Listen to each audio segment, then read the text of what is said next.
আসসালামু আলাইকুম। বরাবরের মতো আপনাদের সাথে আছি আমি শামীম রেজা।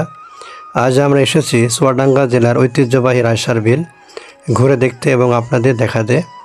চলুন ঘুরতে ঘুরতে এ বিল সম্পর্কে কিছু জেনে নিই। রায়সার বিল বাংলাদেশের চুয়াডাঙ্গা জেলার দামোহদা উপজেলার কুড়ুলগাছি এলাকায় অবস্থিত একটি ঐতিহ্যবাহী জলাভূমি। এর আয়তন প্রায় ৭৫ হেক্টর।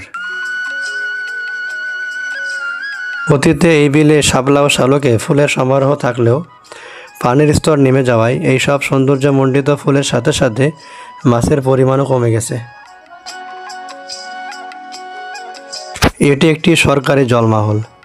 স্থানীয় মৎস্যজীবীদের কাছে ইজারা দেওয়া হয়ে থাকে, যা এই জেলার অর্থনীতিতে গুরুত্বপূর্ণ ভূমিকা রাখে।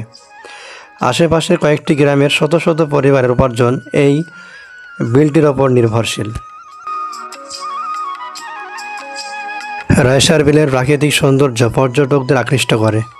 বিশেষ করে বর্ষাকালে বিলের নয়নাভিরাম দৃশ্য উপভোগ করতে হাজার হাজার দর্শনার্থী এখানে আসেন এবং বিকেলে সূর্যের স্নিগ্ধ আলো উপভোগের জন্য নৌকা ভ্রমণ করে থাকেন। এছাড়া অনেকে তার প্রিয়জনকে সাথে নিয়ে পদ্ম ফুলের সৌন্দর্য উপভোগ করেন। ভাই আমাদের এই বিলটা যে এখন দেখতে পাচ্ছেন আপনারা, এই বিলটা আছে অনেক অনেক দূর থেকে অনেক অনেক এলাকা থেকে এই বিলে ঘুরতে আসে।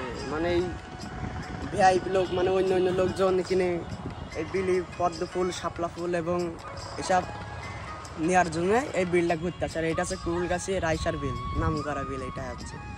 আর নৌকা যদি আপনারা ভ্রমণ করতে চান, এই যে কিন্তু নৌকা সব আছে, আপনারা ভ্রমণ করতে পারবেন।